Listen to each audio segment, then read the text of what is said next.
है वो आज ही के सेशन से जुड़ी हुई है।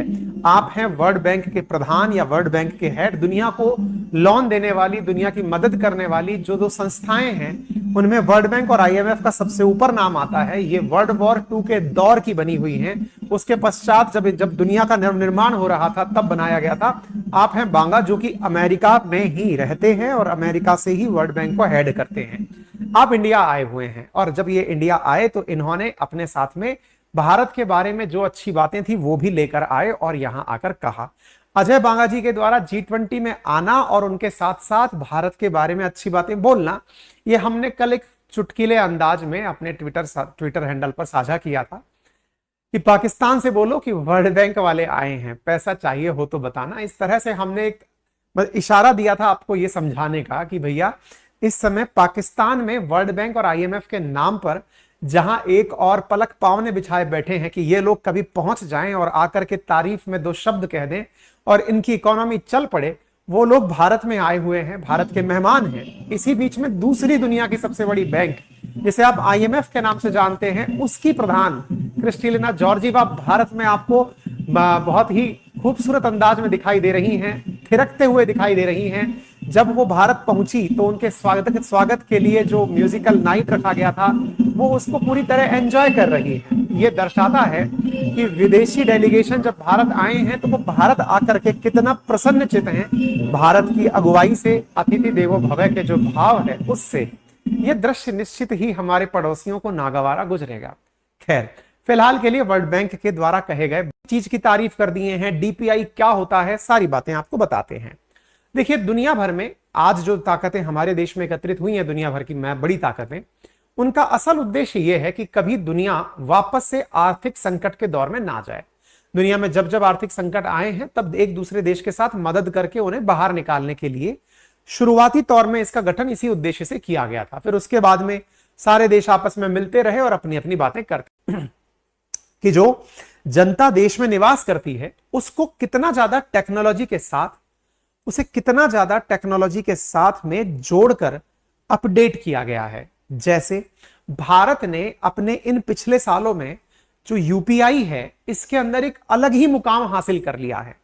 जनधन अकाउंट जो कि मेजॉरिटी ऑफ इंडियंस के पास है, मोबाइल की कनेक्टिविटी जो भारत के लगभग हर कॉर्नर में अब पहुंच चुकी है। ये सब चीजें दर्शाती हैं कि भारत ने कितना तेजी से संचार के क्षेत्र में, टेक्नोलॉजी के क्षेत्र में और पेमेंट के ट्रांसफर गेटवेज के रूप में जबरदस्त कार्य किया है। इसी को देखते हुए G20 ने global partnership for financial inclusion नाम से अपने डॉक्यूमेंट में यह कहा है कि प्रधानमंत्री मोदी की लीडरशिप में भारत ने यूपीआई, जनधन आधार, ओएनडीसी, कोविन, जब कोरोना का काल था तो जो इंजेक्शन लगने के लिए जो कोविन प्लेटफॉर्म बना था, अनाज वितरण के लिए ओएनडीसी जो बना था, ऐसी योजनाओं से डिजिटल पब्लिक इंफ्रास्ट्रक्चर को डेवलप किया है। और ये आप और हम अच्छे से इसका यूज भी करने वाले लोगों में से हैं। यूपीआई मोस्ट प्रोबेबली आप में से अधिकांश खुलता था, कई बार नहीं भी खुलता था, लेकिन अब यह हो गया कि आपके पास 3 चीजें हैं। आपके पास मोबाइल नंबर है, आपके पास आधार कार्ड है, तो आपका सीधा जनधन अकाउंट खुल जाएगा। अब जनधन आधार मोबाइल का जो ये कनेक्शन बनकर, जो जैम ट्रिनिटी बनकर आई है, इसने अकाउंट खोलने की जो कीमत है ना उसमें 23 बिलियन से कम, मतलब कॉस्ट $23 से खर्चा घटा करके $0.1 का खर्चा ले आई है। यानी कि एक प्रकार से कई गुना इस खर्चे में कटौती देखी गई है। भारत ने पिछले 6 सालों के अंदर जो financial inclusion Jan Dhan Aadhaar mobile के थ्रू देखा है उसमें 3 गुना बढ़ोतरी दर्ज की गई है। साथ ही साथ सरकार के द्वारा जो बेनिफिट पहुंचाने का प्रयास किया जाता है, चाहे डिजिटल आर्किटेक्चर हो या 361 बिलियन डायरेक्ट पैसे का ट्रांसफर हो, इनके बारे में गजब की तारीफ वर्ल्ड बैंक के द्वारा भारत के लिए की गई है।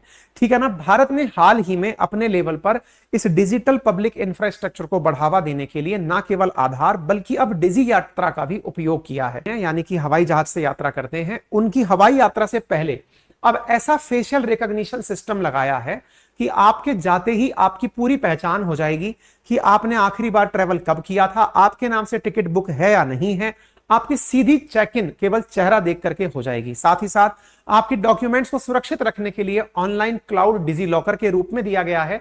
ये सब चीजें भारत को बढ़ावा देती हैं, भारत की जो डिजिटल ताकत है उसको बढ़ावा देती है। प्रधानमंत्री ने इसी कारण से इस बात को अपने ट्वीट पर दर्शाते हुए कहा है कि हमने 47 साल का काम, ठीक है ना। और इसका प्रमाण यह भी है कि यूपीआई में हाल ही की 1 अगस्त की आप खबर देख सकते हैं कि हम लोगों ने 9.96 बिलियन ट्रांजैक्शंस किए हैं, लगभग 15.34 लाख करोड़ रुपए के। यानी आप और हमने जो पैसा ट्रांसफर किया है उसकी वैल्यू इतनी दामों तक पहुंच चुकी है। इससे आप इस बात का अंदाजा लगा सकते हैं जो कि वर्ल्ड बैंक में निकल करके आई है, ठीक है।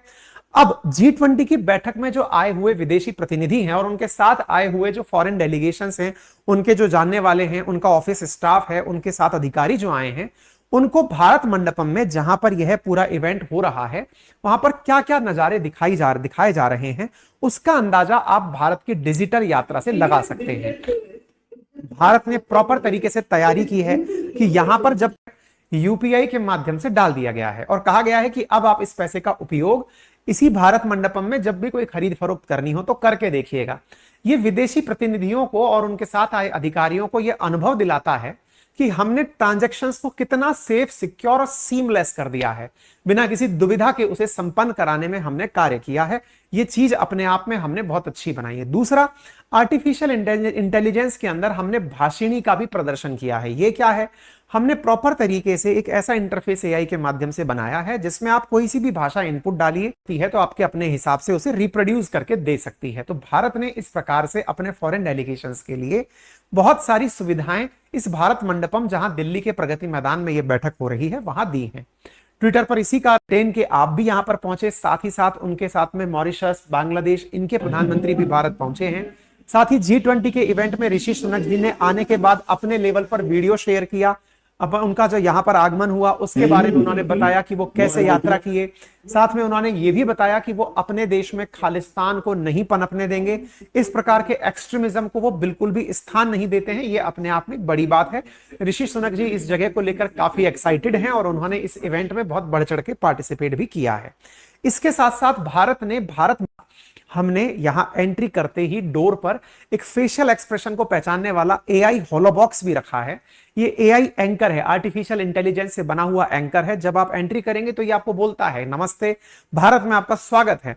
बकायदा ये एडवांस वॉइस क्लोनिंग टेक्नोलॉजी को जो रियल एंकर वाली फील देती है वैसे बोल करके वेलकम करती है। ये मशीन है जो कि आपको यहां पर एक महिला के रूप में दिखाई दे रही है, जो कि वेलकम करते हुए दिखाई देती है। इवन बाइडेन भी अगर इसके सामने होंगे तो ये बाइडेन को पहचान करके बाइडेन की एसेंट में, बाइडेन की भाषा में बात करके उनका वेलकम करेगी। इस प्रकार से हमने एआई का, आर्टिफिशियल इंटेलिजेंस का, क्योंकि भारत सॉफ्टवेयर की ताकत है और दुनिया को यह दिखाना चाहता है कि भैया एआई के मामले में हम पीछे नहीं हैं।